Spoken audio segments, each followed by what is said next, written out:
Voilà. Et puis, au début des années 90, j'ai été interpellé, comme disait Jean-Jacques, par une personne. Je faisais une banque en ville, je faisais un chantier, et je sortais là et je voyais un SDF qui était là, pas très loin. Et ce gars, il m'a marqué. Pourquoi lui plutôt que l'autre, j'en sais rien. J'ai pas.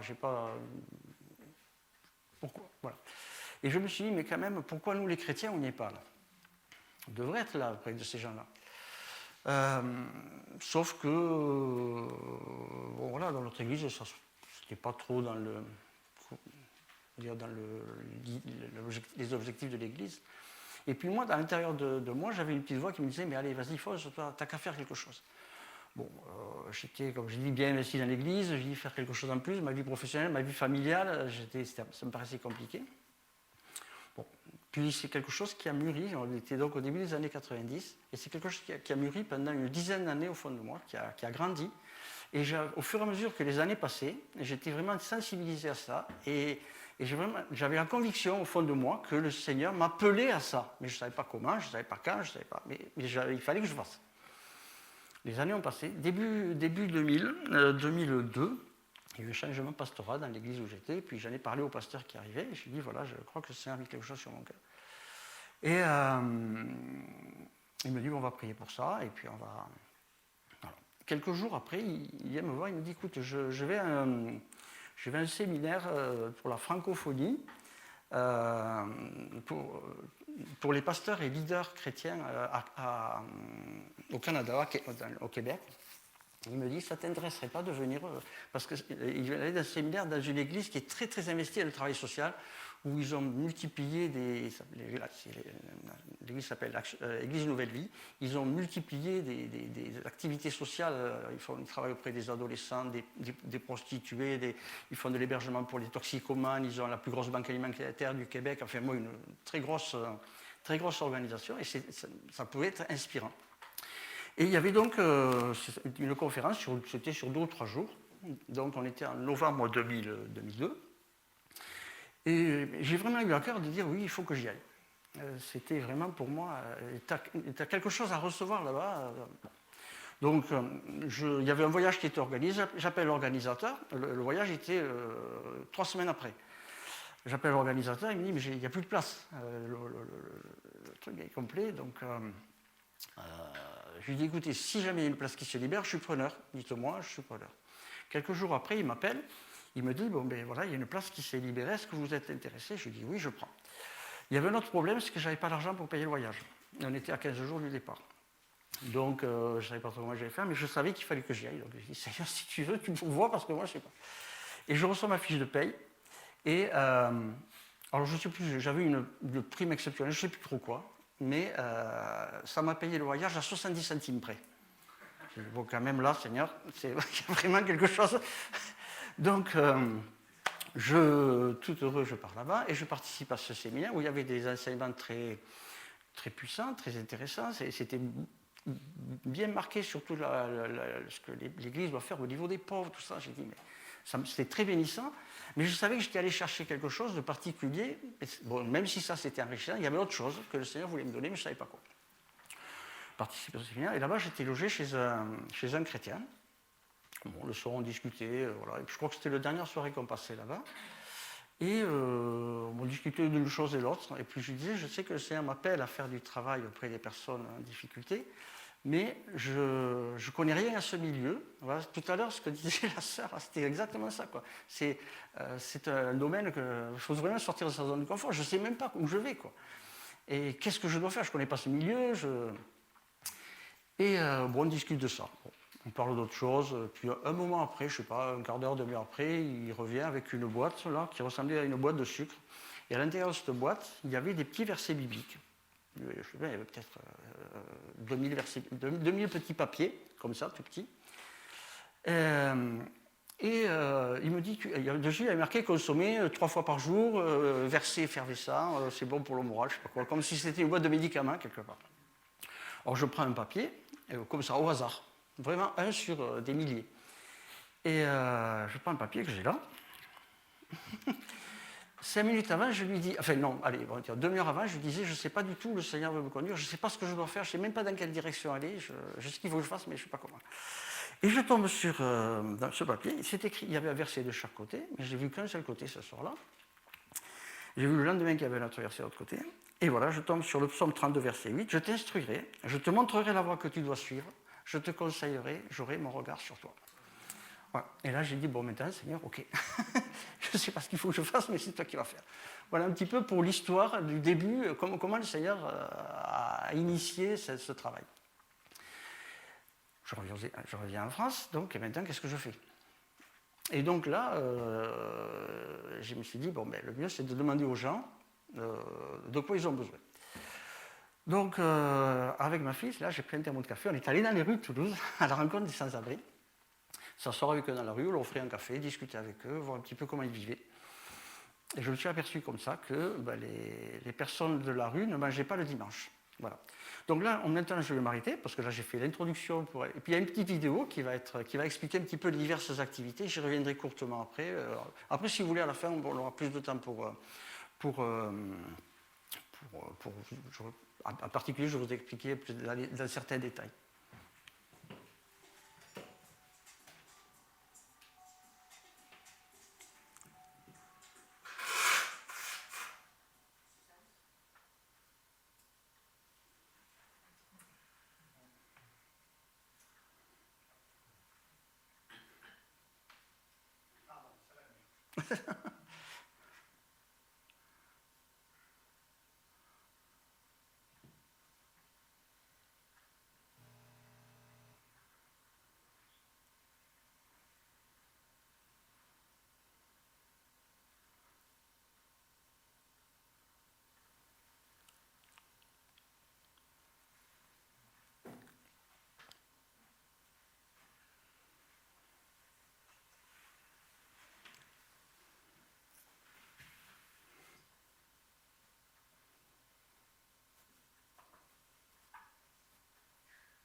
C'est pas grave, hein?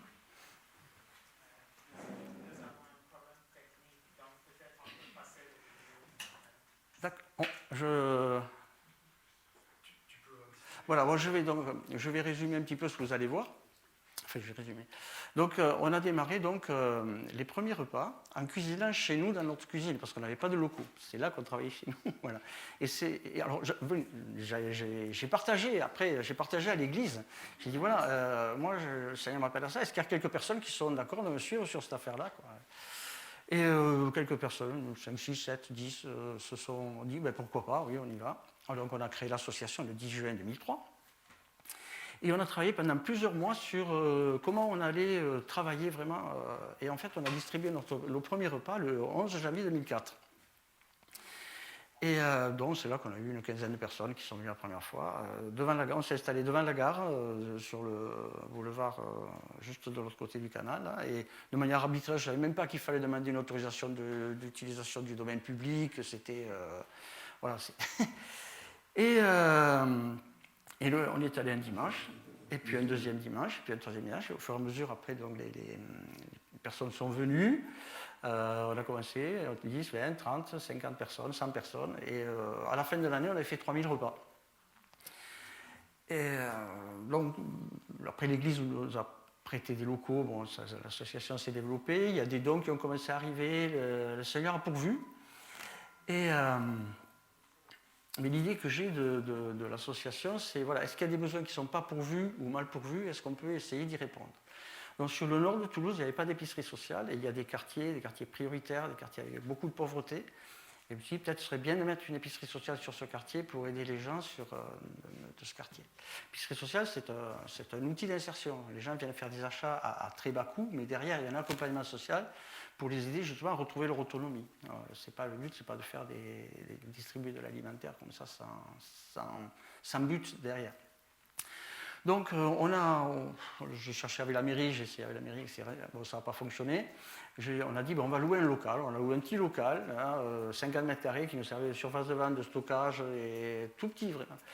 Et on a démarré, et au bout d'une année, on avait 80 familles. Non, on a commencé au mois d'avril. À la fin du mois 2011, on avait 80 familles. Le local était trop petit. Il a fallu qu'on loue un garage un peu plus loin pour stocker la marchandise. Et puis bon, la demande a explosé, donc il a fallu qu'on cherche un local où on soit installé plus confortablement. On a trouvé un local dans le coin, 250 mètres carrés, où on s'est installé. On est toujours. Là, maintenant, on est environ entre 250 et 300 familles qui sont suivies sur l'année avec l'épicerie sociale. Donc, comme c'est une outil d'insertion, on a une conseillère en insertion socio-professionnelle. On a une assistante sociale aussi depuis quelques temps pour aider les personnes justement à retrouver leur autonomie. Salariés de l'association. Et donc, on est ouvert 3 jours par semaine avec une journée spécifique depuis le mois de septembre, spécifique pour les étudiants. Parce qu'on a beaucoup d'étudiants en difficulté. Donc l'épicerie sociale a été créée donc, en 2011. Et puis en 2017, on a créé le Solidaribus, qui est un accueil de jour mobile. C'est un véhicule aménagé pour aller en direction des personnes SDF très, très marginalisées, très isolées, qui ne fréquentent plus justement les accueils de jour et les lieux qui leur sont dédiés. Et l'idée, c'est d'aller les rencontrer, de recréer du lien, de les accompagner, de voir quels sont les besoins, de peut-être les orienter vers des structures qui sont à même de les aider. Voilà, donc ce véhicule sort toutes les semaines aussi. Et puis, donc, on a aussi monté une chorale avec les personnes de la rue. Ça, c'est un rêve que j'avais depuis très longtemps. Je me suis dit, monter une chorale avec les personnes de la rue, c'est fédérateur de faire chanter des gens ensemble, etc. Bon, je connaissais personne qui avait les compétences pour ça, je n'avais pas de relation, parce qu'il faut quand même quelqu'un qui sache diriger une chorale. Et puis un jour, une personne vient me voir, elle me dit, voilà, est-ce que vous cherchez des bénévoles? Pourquoi pas. On discute et elle me dit, quand elle me raconte sa vie, elle me dit, mais j'ai dirigé des chorales, j'étais chef de chœur, je suis prof de musique, prof de chant. J'ai dit, écoute, voilà, moi, depuis longtemps, j'ai envie de monter une chorale, est-ce que tu veux t'en occuper? Et là, je se mets à pleurer, elle me dit, mais moi, je rêve de faire ça depuis des années. Voilà, et c'est le Seigneur qui envoie, ce que je disais tout à l'heure, c'est exactement ça. Le Seigneur pourvoit. Voilà, donc au jour d'aujourd'hui, dans l'association, on a 115 bénévoles, de diverses églises différentes. Ce n'est pas une association qui dépend d'une église, c'est une association qui est indépendante de toute église, mais qui travaille, c'est un outil au service des églises, pour ceux qui ont envie de servir le Seigneur, auprès des personnes qui souffrent, des personnes en difficulté. Il y a 13 églises différentes qui sont représentées dans l'association. Il y a aussi des bénévoles qui ne sont pas chrétiens, mais ça reste une minorité quand même, mais on en a. Mais ils sont là au milieu de nous, si on prie, ils sont là, on est des chrétiens, on vit notre foi normalement. Les gens, ils savent qui on est, c'est très clair avec ça, on ne cache pas. On travaille en même temps avec l'Amérique, le conseil départemental, ils savent très bien qui on est, ça ne pose aucun problème. La laïcité, ils savent ce que c'est, et s'ils ont compris comment ça fonctionne, il n'y a pas de problème. Alors on n'est pas là pour... Ce n'est pas une action d'évangélisation. On est bien d'accord, c'est une action de compassion. Mais dans toutes nos activités, parce qu'on aime les gens et parce qu'on est des chrétiens, on a le droit de partager ce qu'on croit. On n'est pas là pour de suite les agresser à coups de Bible sur la tête, mais par contre, on a le droit de dire ce qu'on croit et de dire que Jésus les aime. On prie avec eux s'ils le souhaitent. Voilà, on a un témoignage chrétien. Voilà. Il paraît que ça marche. Donc voilà, vous allez voir en image un petit peu ce que je vous ai raconté.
c'est également pouvoir être à l'écoute des gens, pouvoir passer du temps avec eux.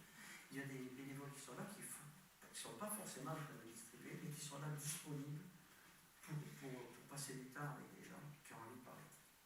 La vision que j'ai de l'association, c'est est-ce qu'il y a des besoins qui sont non pourvus ou mal pourvus, et est-ce qu'on est la capacité d'y répondre. Et j'ai eu à cœur assez rapidement donc, de monter une épicerie sociale sur le nord de Toulouse parce qu'il n'y avait pas d'épicerie sociale. Et on a décidé donc de louer un local et d'essayer de faire un essai. On a loué un petit local de 50 mètres carrés. Ce local nous servait de local de stockage, de local de surface de vente, de local à tout faire. C'est devenu de suite trop petit. On a été obligé de louer un garage à proximité pour pouvoir stocker de la marchandise. Une épicerie sociale, c'est aussi de l'insertion sociale. Si on parle d'insertion sociale, il y a plusieurs volets. Il y a l'insertion professionnelle, parce qu'il y a des gens qui sont en difficulté avec des administrations ou parce qu'ils ne savent pas se débrouiller, parce qu'ils sont en situation de surendettement, parce que voilà. Donc là, on a une conseillère à l'insertion socio-professionnelle salariée de l'association qui s'occupe de toute cette partie-là. L'épicerie sociale, aujourd'hui, on est, ça fluctue, mais on est arrivé jusqu'à 180 familles accompagnées. Sur l'année, oui, il y a 350 familles qui passent environ par l'épicerie. Il serait chouette qu'on ait un véhicule qui puisse nous permettre d'aller dans la rue et rencontrer les personnes qui sont complètement isolées et qui ne fréquentent plus les structures qui leur sont destinées. J'ai un fils pasteur et il me dit, ouais, là, ils ont des bus, et ces bus, ils veulent s'en débarrasser et ils les donnent. J'ai récupéré un de ces bus et puis on a pu démarrer, cette activité. Nous avons appelé le Solidaribus. Ce bus aménagé un salon, c'est le salon mobile. Et dedans, on a essayé de faire une déco sympa. Et donc, on va vers des personnes qui sont isolées. L'idée, c'est de pouvoir aller à la rencontre de ces personnes et de passer du temps avec elles, les écouter, parler avec eux, gagner leur confiance. Et parce qu'on va passer du temps à les écouter, ils vont peut-être être amenés à nous raconter leur vie, c'est pas par curiosité, mais pour raconter les problématiques qu'ils rencontrent. Et par rapport à ça, nous, on va essayer ça peut être du dit ou non dit. Et par rapport à ce qu'on aura entendu ou repéré, on va pouvoir peut-être proposer à ces personnes de les orienter vers des structures à même de répondre à ces problématiques qu'ils rencontrent. Et c'est des moments où on a très souvent l'occasion, très très souvent, systématiquement, l'occasion de passer avec eux dans la prière, de témoigner, assez pratiquement tous les dimanches. Dernièrement, il y a quelqu'un qui a donné sa vie à Jésus, qui s'est converti dans le bus, musulman. Depuis des années, je me disais que ce serait chouette qu'on ait le choral avec les personnes de la rue. Je me disais que la chorale, ce serait un moyen d'insertion, de lien social. Et un jour, il y a une fille qui m'appelle, je ne connais pas, qui me dit, voilà, est-ce que vous cherchez une bénévole dans votre association? Je lui dis, oui, pourquoi pas. Et puis elle me parle d'elle, elle me dit, voilà, j'ai dirigé des chorales, je donne des cours de chant. Et je dis, voilà, il y a très longtemps que je voudrais monter une chorale avec des personnes dans la rue, est-ce que c'est quelque chose qui te plaît? Et là, elle me dit, je rêve de faire ça depuis des années. Et je dis, le climat, on y va. On essaye. Voilà, c'est le choral, en fait, qui mélange les personnes. C'est pas le choral de SDF pour les SDF, c'est le choral avec. Et encore, il n'y a pas que des SDF, il y a des personnes qui sont des personnes en difficulté. Alors, c'est le choral de chansons françaises et de gospel qui intervient là où il est invité. Alors, ça peut être dans le fait d'une association, ça peut être dans un vide-grenier, dans une fête de quartier, pour la fête de la musique. Et ensuite, cette chorale intervient également, c'est une particularité, lors des obsèques des personnes de la rue. Très souvent, il n'y a pas de famille, il y a un trou, des pompes funèbres, on ferme, on s'en va. Il n'y a aucune dignité à ces moments. La chorale, Corico, donc, participe, ceux qui peuvent, tous ne le peuvent pas, bien sûr, mais il y a toujours une quinzaine de personnes qui décèdent. Il y a quelques personnes qui sont là, qui chantent lors des obsèques des personnes là, pour redonner un petit peu de dignité à ces moments. C'est un partenariat avec une association toulousaine qui s'appelle Goutte de Vie, mais aussi il y a des objectifs. Et il faut quand même arriver à avoir de la qualité. Bien sûr, on ne donnera jamais le niveau d'une chorale professionnelle, c'est pas le but. Il n'y a pas d'audition pour dire, ah ouais, non, toi, tu chantes pas suffisamment bien, non, c'est pas comme ça que ça va. Et puis chose importante, c'est, voilà, on m'applaudit, quoi. Moi, je suis un SDF, on m'applaudit. Je fais fais un concert, on m'applaudit. Bon, c'est valorisant. Souvent les SDF, on les méprise, on regarde, on passe au trottoir, on ne les a pas vus. Là, on les voit, on les applaudit. Voilà.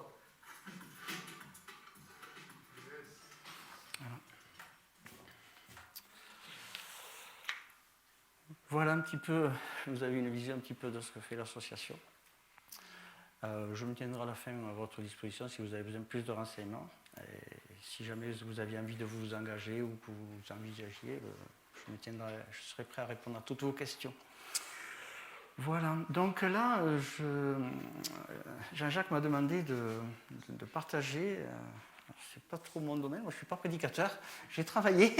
J'avoue que là je sors vraiment de ma zone de confort, mais bon, je vous demande d'être indulgent parce que. Mais bon, voilà, je pense que c'est quelque chose sur mon cœur et je voudrais le partager avec vous. On va prendre dans Luc au chapitre 10 et au verset 25. C'est un texte très très connu.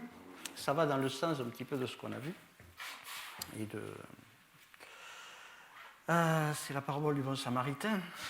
Moi, je vous le lis dans la version Summer, il y aura peut-être quelques différences avec votre version, mais voilà. Un enseignant de la loi se leva, posa une question à Jésus pour lui tendre un piège. Maître, lui dit-il, que dois-je faire pour obtenir la vie éternelle ? Jésus lui répondit, qu'est-il écrit dans la loi ? Comment le comprends-tu ? Il répondit, tu aimeras le Seigneur ton Dieu de tout ton cœur, de toute ton âme, de toute ton énergie, de toute ta pensée, et ton prochain comme toi-même. Tu as bien répondu, lui dit Jésus, fais cela et tu auras la vie.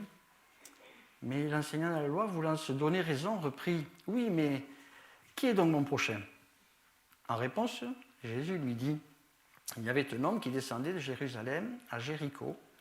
Quand il fut attaqué par des brigands, ils lui arrachèrent ses vêtements, le rouèrent de coups et s'en allèrent, le laissant à moitié mort. Or, il se trouva qu'un prêtre descendait par le même chemin. Il vit le blessé et s'en écartant poursuivit sa route. De même aussi, un lévite arriva au même endroit, le vit et s'en écartant de la route. Mais un samaritain qui passait par là arriva près de l'homme. Le voyant, il fut pris de pitié. Il s'approcha de lui, soigna ses plaies avec de l'huile et du vin, les recouvrit de pansements, puis, le chargeant sur sa propre mule, il l'amena dans une auberge où il le soigna de son mieux. Le lendemain, il sortit 2 pièces d'argent, les remit à l'aubergiste et lui dit « Prends soin de cet homme, et tout ce que tu auras dépensé en plus, je te le rembourserai moi-même quand je repasserai. » Et Jésus ajouta « À ton avis, lequel des 3 s'est montré le prochain de l'homme qui avait été victime des brigands ? C'est celui qui a eu pitié de lui, lui répondit l'enseignant de la loi. Eh bien, va et agis de même, lui dit Jésus. Alors, ce matin, je voudrais vous parler d'une phrase qui vient souvent dans l'Évangile, une phrase qui vient souvent de Jésus dans l'Évangile, c'est « Jésus était ému de compassion ». Dans Matthieu, chapitre 9, verset 36, il est dit « Voyant la foule, il fut ému de compassion pour elle, parce qu'elle était languissante et abattue, comme des brebis qui n'ont point de berger. »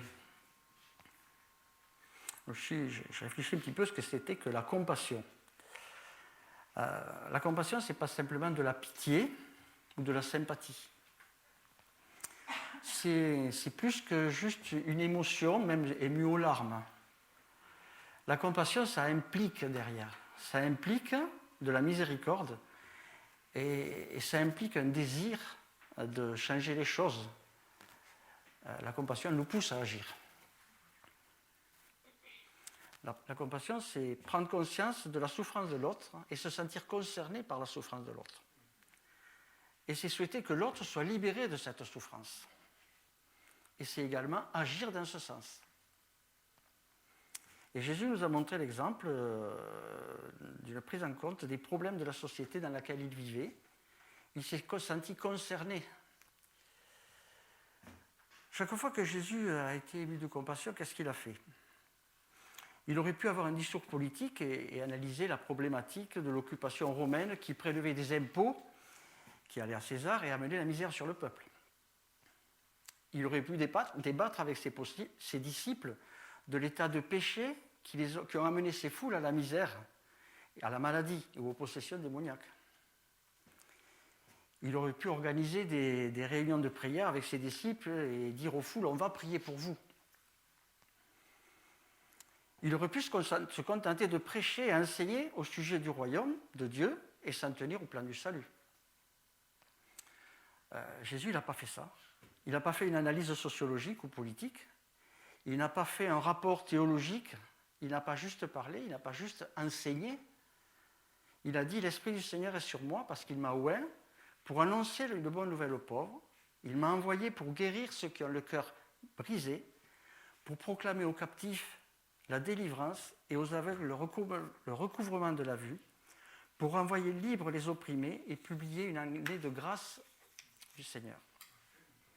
Ah oui, il a prêché, il a enseigné les foules, il a annoncé la bonne nouvelle du salut, mais il n'a pas fait que ça. Son cœur a été remué, a été touché, et il a éprouvé un profond désir de changer les choses. Les sentiments de compassion qu'il avait l'ont amené à l'action. Jésus n'est pas resté enfermé dans les codes religieux de son époque. C'est pour ça qu'il n'était pas trop aimé justement des religieux. Il a touché le lépreux, chose qu'il ne fallait pas faire. Il n'a pas dit « la religion m'interdit de m'approcher de toi ». Il a dit, il le touche et lui dit « je le veux, sois pur ». Il n'a pas tenu compte de l'impureté rituelle d'une femme. Il n'a pas dit « celle-ci qui a touché mon manteau, c'est une hystérique ». Il a guéri des malades le jour du sabbat. Il n'a pas dit « reviens demain, aujourd'hui c'est Shabbat ». Non, il a dit « étends la main » et il le guérit. Il n'a pas condamné une femme adultère. Pourtant, la loi prévoyait qu'elle devait être condamnée. Il n'a pas dit à cette femme « tu es une mauvaise femme ».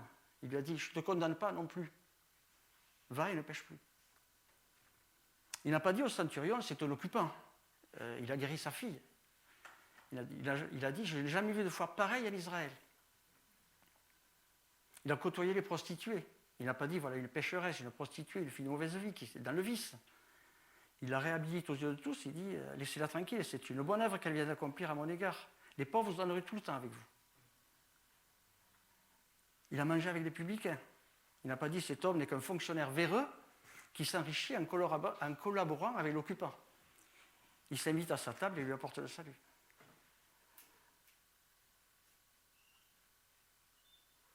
Il n'a pas jugé une femme légère, il n'a pas dit « cette femme est volage, légère et sotte ». Il lui a demandé de l'eau et il engage la conversation avec elle. Et il lui apporte le plan du salut. Il n'a pas dit à Pierre « tu n'es qu'un prétentieux, un traître, un lâche ». Il a dit « Pierre, m'aimes-tu » Et là, on voit vraiment la compassion de Jésus, il est hors code. Tout ça, c'est par amour et par compassion. Parce qu'il était proche des malades, des malheureux, des exclus, des rejetés de la société. Jésus n'a jamais dit « il n'y a rien de bon dans celui-ci, dans celle-là, dans ce milieu-là ». De nos jours, il n'aurait jamais dit « ce n'est qu'un drogué, un alcoolique, un feignant, un SDF, un punk à chien, un migrant qui vient profiter des aides sociales, un homosexuel, un transgenre, un intégriste ». Il n'aurait pas dit ça. Pour lui, les autres, quels qu'ils soient, quels que soient leurs actes, leur statut, leur réputation, sont toujours aimés de Dieu. Pour lui, les autres, voilà. Il était ému de compassion quand il voyait la souffrance, qu'elle soit spirituelle, morale ou matérielle. Quand il est sorti de la barque, il vit une grande foule et fut ému de compassion et il guérit les malades. Dans Matthieu 14, 14. Matthieu 15, 32. Ayant appelé ses disciples, il dit « je suis ému de compassion pour cette foule. Voilà 3 jours qui sont près de moi qui n'ont rien mangé. » Et il les nourrit. Matthieu 20, 34. Ému de compassion, Jésus toucha leurs yeux, aussitôt ils recouvrèrent la vue. Marc 1, 41. Jésus, ému de compassion, étendit sa main. Je le veux, sois pur. Marc 6, 34. Quand il sortit de la barque, Jésus vit une grande foule et fut ému de compassion pour eux parce qu'ils étaient comme des brebis. Et il se mit des brebis qui n'ont pas de berger. Et il se mit à leur enseigner beaucoup de choses et il leur donne à manger. Luc 7, 14. Jésus l'ayant vue fut ému de compassion pour elle et il lui dit « ne pleure pas ». Jésus a ressuscité son fils des morts et il s'est approché et a répondu à son besoin d'amour. Nous sommes des disciples. Est-ce qu'on ne doit pas faire comme le Christ? Pour nous, chrétiens du XXIe siècle, pour nos églises, qu'est-ce qu'on fait? Bien sûr, l'Église doit prêcher la parole, annoncer le plan du salut, faire des disciples, enseigner les croyants pour les aider à grandir, prier, louer Dieu, proposer des moments de communion fraternelle. C'est la mission de l'Église. Mais ce n'est pas seulement ça, l'Église. Les chrétiens apportent à la cité ce que la cité ne peut pas se donner à elle-même. L'Église est indispensable à la cité en étant vraiment l'Église. Nos villes ont besoin de lieux où des hommes et des femmes prient, mais aussi des lieux où des hommes et des femmes se mettent au service des plus pauvres, avec un amour désintéressé, et des lieux où la gratuité a encore du sens. Tout est mercantile, tout est vendu. Et donner du temps, pour donner. Des églises et des chrétiens matures ne peuvent pas rester indifférents aux maux de la société, et s'ils sont émus de compassion, ils agissent pour soulager la souffrance des hommes et des femmes qu'ils rencontrent. Il ne peut pas y avoir d'action chrétienne authentique sans l'annonce de l'Évangile, tout comme il ne peut pas y avoir d'annonce de l'Évangile qui ne soit accompagnée d'actions sociales concrètes. Jésus ne dit pas que l'action sociale constitue le moyen du salut. Il dit que chaque fois que nous avons fait preuve de compassion à quelqu'un, c'est à lui que nous l'avons fait. En juillet 1974, à l'initiative de Billy Graham, plus de 2400 participants et responsables de diverses communautés évangéliques de 150 pays se sont rassemblés à Lausanne, en Suisse, pour le premier congrès international sur l'évangélisation mondiale. Ce congrès a précisé la nécessité et les objectifs de l'évangélisation et a servi à façonner une grande partie de leurs efforts. Il est ressorti une déclaration dite Déclaration de Lausanne, que vous pouvez trouver sur Internet, élaborée par un comité international qui est aujourd'hui considéré comme l'un des documents les plus importants de l'histoire moderne de l'Église. Et ce congrès a insisté sur la nécessité d'associer évangélisation et justice sociale. Et je vous donne un extrait de ce congrès. Vous pouvez trouver ça sur Internet, je vous le disais. La réconciliation de l'homme avec l'homme n'est pas la réconciliation de l'homme avec Dieu. L'action sociale n'est pas l'évangélisation et le salut n'est pas la libération politique. Néanmoins, nous affirmons que l'évangélisation et l'engagement sociopolitique font tous deux partie de notre devoir de chrétien. Tous deux sont l'expression nécessaire de notre doctrine de Dieu et de l'homme, de l'amour du prochain et de l'obéissance à Jésus-Christ.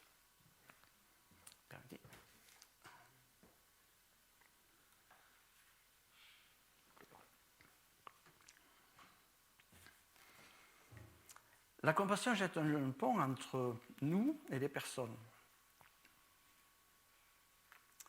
Par compassion, nous allons nous-mêmes vers quelqu'un au lieu de fuir dans la direction opposée, comme fait Jonas. Si nous nous disons disciples de Jésus-Christ, nous sommes appelés à faire comme lui. Si nous imitons la compassion de Jésus, nous ne ferons jamais comme le sacrificateur. Pourtant, si on regarde bien dans Chronique, il était bien dit qu'il ne fallait pas toucher un homme mort ou blessé à cause du sang, etc. Donc ils obéissaient aussi à la loi.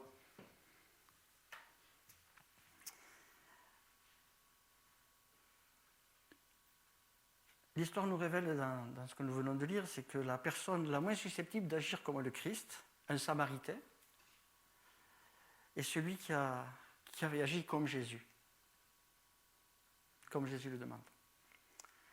Cette parole nous rappelle que nous sommes capables, même quand nous cherchons à suivre Christ de près, de faire preuve d'un manque d'amour envers le prochain.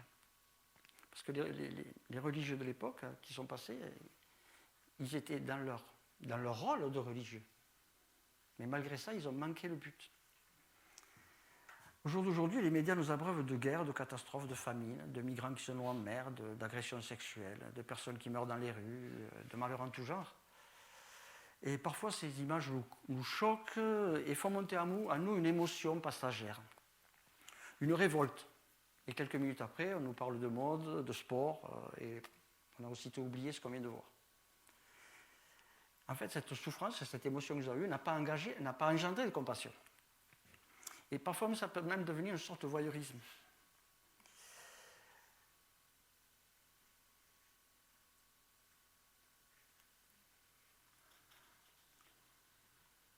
Vous savez que souvent, c'est loin de chez nous. Est-ce une raison? Mais à côté de chez nous, des hommes, des femmes souffrent, des personnes se débattent avec des problèmes insurmontables. En France, 9 400 000 personnes vivent sous le seuil de pauvreté. Et ces chiffres datent de 2018. Les statistiques de l'INSEE sont remises à jour tous les 2 ans. Donc, tous les 4 ans. Donc c'est en 2022 qu'on aura les nouveaux chiffres. Donc. La demande d'allocation du RSA a grimpé de 14% par rapport à 2020, depuis mi-2020, par rapport à 2019. 150 000 personnes sont sans logement en France. 4 millions de personnes sont mal logées, 6% de la population. Une famille sur 4 est une famille monoparentale.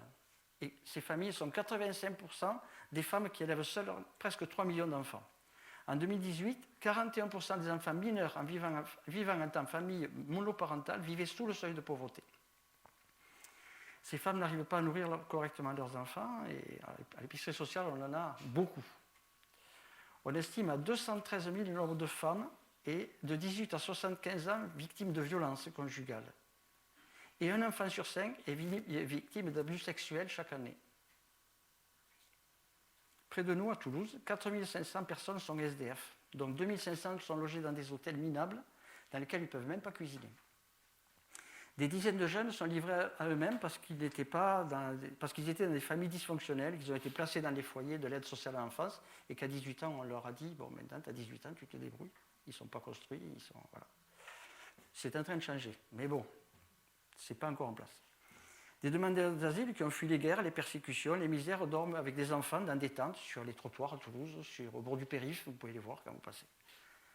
Et tout ça, ce ne sont que des chiffres.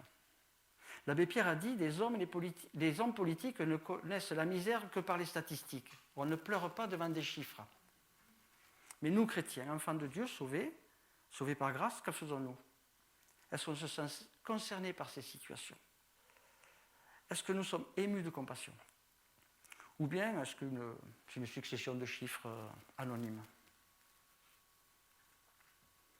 Je crois que l'Église ne peut pas rester déconnectée des besoins de sa génération. La Bible nous enseigne que la personne humaine, quelle que soit sa condition, est sacrée et faite à l'image de Dieu. Est-ce qu'on peut discerner l'image de Dieu quand on voit un toxicomane, un migrant, un SDF, un prisonnier? Est-ce qu'on est ému de compassion? Il est bien certain qu'on ne pourra pas répondre à tous les problèmes du monde. Mais nous, l'Église, nous sommes missionnés par Christ pour agir. Jésus répondait aux besoins là où il était, et il nous a donné une liste d'activités que la compassion nous amène à accomplir. Donner à manger, à boire aux affamés, autrement dit répondre à leurs besoins immédiats. S'occuper des étrangers. Les étrangers, c'était les migrants de l'époque, les réfugiés. Ils avaient besoin de plus que de la nourriture. Il fallait les accueillir et leur permettre de commencer une nouvelle vie. Vêtir ceux qui sont nus, les plus pauvres, les SDF. Prendre soin des malades, visiter les prisonniers. En fait, cette liste, elle inclut tous les nécessiteux. Et plus près de nous, dans l'Église, notre frère, notre sœur qui est assis à côté de nous est peut-être en difficulté aussi. Voilà ce que nous disait l'apôtre Jacques. Mes frères, que sert-il à quelqu'un de dire qu'il a la foi s'il n'a pas les œuvres? La foi peut-elle sauver? Si un frère ou une sœur sont nus et manquent de nourriture chaque jour, et que l'un d'entre vous dise « Allez en paix, chauffez-vous et vous rassasiez », et que vous ne leur donniez pas ce qui est nécessaire, à quoi cela sert-il? Il en est ainsi de la foi. Si elle n'a pas les œuvres, elle est morte en elle-même.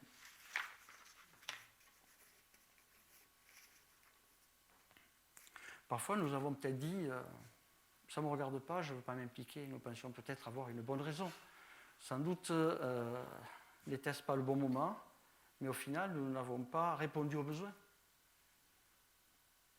Nous pouvons penser aussi que c'est le travail de l'État, des administrations. C'est vrai en partie, mais Jésus nous l'a demandé à nous. Concernant Sodome et Gomorrhe, nous pensons souvent que Dieu les a détruites à cause de leur débauche. C'est en partie vrai, mais dans Ézéchiel, au chapitre 16, au verset 49-50, Dieu nous révèle également une autre raison. Je vous lis. Voici quel a été le crime de Sodome, ta sœur. Elle avait de l'orgueil, elle vivait dans l'abondance et dans une insouciante sécurité. Elle et ses filles, elles ne soutenaient pas la main du malheureux et de l'indigent. Elles sont devenues hautaines, elles ont commis des abominations devant moi, je les ai fait disparaître quand j'ai vu cela. Ça parle. En fait, on pense souvent que c'est à cause du péché sexuel qu'il y avait dans l'Église, dans Sodome et Gomorrhe, mais il y a plus que ça. Dès les premiers temps de l'Église, la compassion qui a poussé à agir a été une des caractéristiques remarquées et un témoignage fort. Un des opposants, un des ennemis de l'Église primitive, qui s'appelle Julien l'Apostat, a écrit « Ces Galiléennes nourrissent non seulement leurs pauvres, mais aussi les nôtres. Quant à nous, nous n'accordons aucun soin à nos pauvres. » L'Église de Rome pourvoyait aux besoins de 1500 veuves et personnes dans la misère. Beaucoup d'autres exemples pourraient être extraits de l'histoire de l'Église et de chrétiens au cours des siècles. La création des hôpitaux, des orphelinats, l'abolition de l'esclavage, et d'autres, et d'autres, et d'autres. Jésus a dit que nous étions la lumière du monde, mais si nous restons enfermés dans nos bocaux d'église, personne ne nous voit.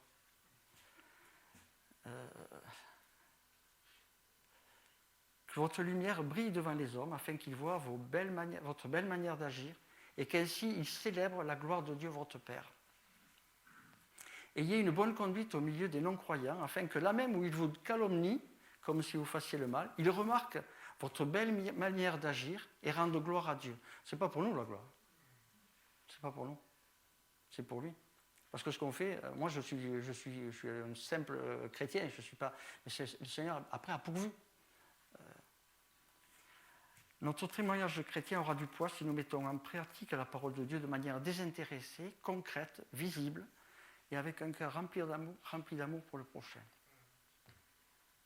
Quelqu'un a dit, avant de me parler de votre religion, montrez-moi d'abord la façon dont vous traitez les autres.